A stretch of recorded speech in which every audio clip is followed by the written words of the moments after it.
सभी प्रशिक्षुओं का आज की कक्षा में स्वागत है, अभिनंदन है। आज हम देखेंगे कि अर्थशास्त्र शिक्षण में मूल्यांकन की क्या भूमिका होती है और इसकी क्या विशेषता है। ठीक है, इसी पर आज हमारी कक्षा होगी। आइए इस पर हम प्रकाश डालते हैं। चलिए देखिए, आज का हमारा टॉपिक है अर्थशास्त्र शिक्षण में मूल्यांकन। ठीक है, तो सबसे पहले हमको देखना है कि जो मूल्यांकन है उसकी क्या भूमिका होती है।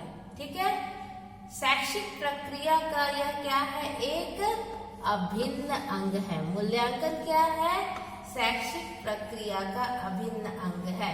तो अभिन्न अंग कैसे है, टीचर पढ़ाते हैं, शिक्षण कार्य करते हैं। ठीक है, तो वास्तव में उनका शिक्षण कार्य कितना सफल हुआ है, बच्चे उनके निर्देशन को कितना ग्रहण कर पाए हैं, इसको जांचने के लिए क्या किया जाता है, बच्चों का मूल्यांकन किया जाता है।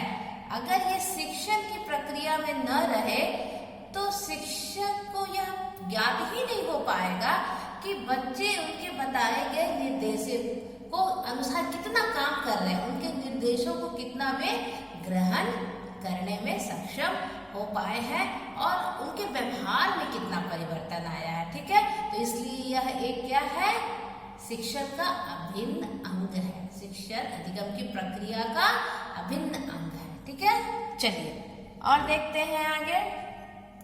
इसके माध्यम से क्या होता है, सफलता, असफलता और कठिनाइयों के विषय में क्या होता है, जानकारी होती है। जब टीचर बच्चों का मूल्यांकन करते हैं तो पता चल जाता है कि कितने बच्चे सफल हुए हैं, कितने असफल हुए हैं। असफल हुए हैं तो उसका कारण क्या है, कौन सी ऐसी कठिनाई उनके सामने आ रही है जिससे वे सफल नहीं हो पाए हैं। ये कैसे पता चलता है, जब टीचर बच्चों का मूल्यांकन करती है।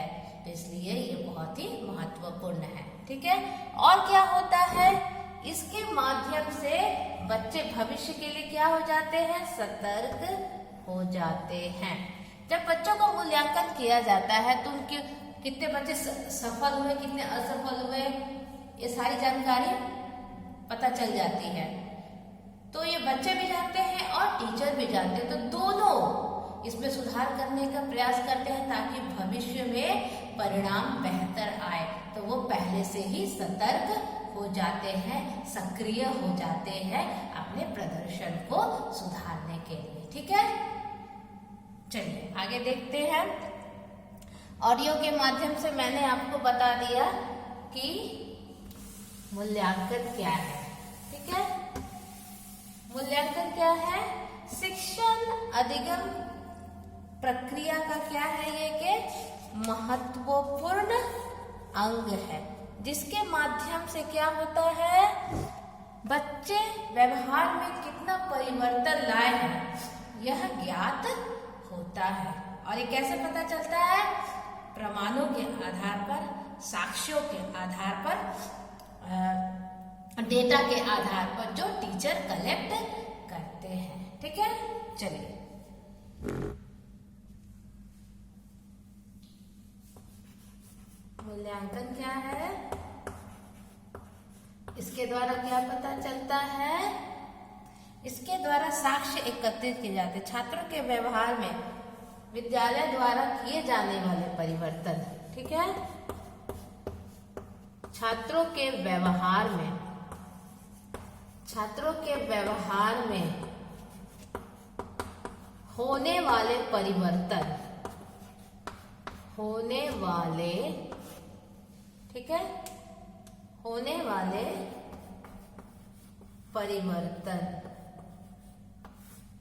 परिवर्तनों के विषय में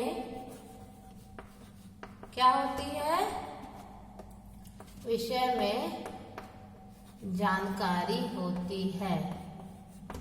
पॉजिटिव परिवर्तन हुआ है कि नेगेटिव हुआ है, सफल हुए हैं कि असफल हुए हैं, ये पता चलता है। और ये कैसे पता चलता है, आंकड़ों के माध्यम से, आंकड़ों के माध्यम से यह ज्ञात होता है, माध्यम से ज्ञात होता है। ठीक है, जब टीचर मूल्यांकन करती है तो बहुत सारी सूचनाएं टीचर को मिलती है। टीचर वो सब डेटा को कलेक्ट करती है और तब किसी बच्चों के विषय में बताती है कि उनका जो व्यवहार पहले था, यानी वे पहले जो नहीं सीखे थे अभी कितना सीखे हैं, कितना पॉजिटिव उनमें परिवर्तन आया है, उन्होंने निर्देशों को कितना पालन किया है, इसके संबंध में विभिन्न सूचनाएं टीचर को मिलती है और वो उनका संग्रह करती है और फिर परिणाम प्रकाशित करती है, अर्थात निष्कर्ष निकालती है कि क्या सुधार करने हैं बच्चे में और खुद में, उनकी शिक्षण रणनीति में क्या परिवर्तन लाने हैं। ठीक है, चलिए आगे बढ़ते हैं।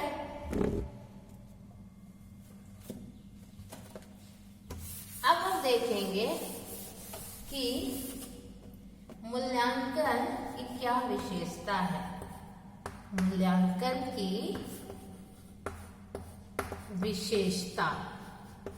विशेषताएं, कैरेक्टरिस्टिक्स ऑफ इवैल्यूएशन। ठीक है, आप लोग नोट डाउन कीजिएगा। पहला है, ये क्या है, निरंतर चलती रहती है। यह एक प्रक्रिया है जो क्या होता है, यह निरंतर चलती है। ठीक है, दूसरा, इसके द्वारा छात्रों के व्यवहार में परिवर्तन लाया जाता है। यह छात्रों के व्यवहार में हुए परिवर्तन की जानकारी देता है। ठीक है, परिवर्तन की जानकारी देता है। ठीक है, चलिए आगे और देखते हैं कि और क्या विशेषता है। आगे है, मूल्यांकन के माध्यम से क्या होता है, शिक्षा के जो उद्देश्य है वो बहुत ही बेहतर तरीके से प्राप्त किए जा सकते हैं। कहने का तात्पर्य है कि मूल्यांकन और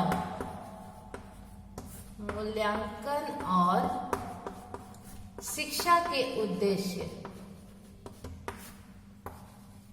आपस में जुड़े होते हैं। उद्देश्य क्या होते हैं, आपस में जुड़े होते हैं। शिक्षा का उद्देश्य क्या है, व्यक्ति का विकास करना, शारीरिक विकास करना, मानसिक विकास करना, सामाजिक विकास करना। तो ये कैसे संभव है, टीचर तो शिक्षण कार्य करती है, विभिन्न क्रियाकलाप बच्चों को सिखाती है, लेकिन जब तक वो मूल्यांकन नहीं करेगी तब तक पता नहीं चलेगा कि बच्चे कितना सीख पाए हैं और शिक्षा का जो उद्देश्य है वो कितना प्राप्त हो पाया है। इसलिए दोनों क्या है, आपस में जुड़े हैं, शिक्षा के उद्देश्य और मूल्यांकन। ठीक है, उसके बाद है शिक्षा क्या, मूल्यांकन क्या करता है, शिक्षण को उन्नत करता है। ठीक है, यह क्या करता है, शिक्षण अधिगम को, यानी लर्निंग और टीचिंग को क्या करता है, उन्नत करता है, इनहैंस करता है। ठीक है, चलिए, उन्नत करता है। उसके बाद देखते हैं कि क्या ये मूल्यांकन क्या होता है, ये वर्णनात्मक भी होता है और संख्यात्मक भी होता है। ठीक है, और संख्यात्मक भी होता है। ठीक है, कहने का तात्पर्य है कि जब टीचर के पास विभिन्न सूचनाएं बच्चों के संबंध में आ जाती है तो वो बच्चों को मार्क्स भी दे करके उनका बताती है कि किस स्थान पर बच्चे हैं और उनका वर्णन भी करती है, उनके अवगुणों का वर्णन भी करती है। ठीक है, कि कहाँ पर उनकी कमजोरी है, उनको दूर करना है, कौन सा उनका प्लस पॉइंट है, उनको और आगे बढ़ाना है। तो ये वर्णनात्मक भी होता है, डिस्क्रिप्टिव भी होता है, न्यूमरेटिक भी होता है, और इसमें बच्चों को मार्क्स भी दिया जाता है। तो आज की कक्षा में इतना है। मुझे आशा है कि आप सब समझ गए होंगे। आज हमने देखा कि मूल्यांकन क्या है और इसकी क्या विशेषता है। यह शिक्षण अधिगम की प्रक्रिया का महत्वपूर्ण भाग है। तो आज की कक्षा में इतना ही। आगे की कक्षा में हम आगे के पाठ को देखेंगे। बहुत बहुत धन्यवाद।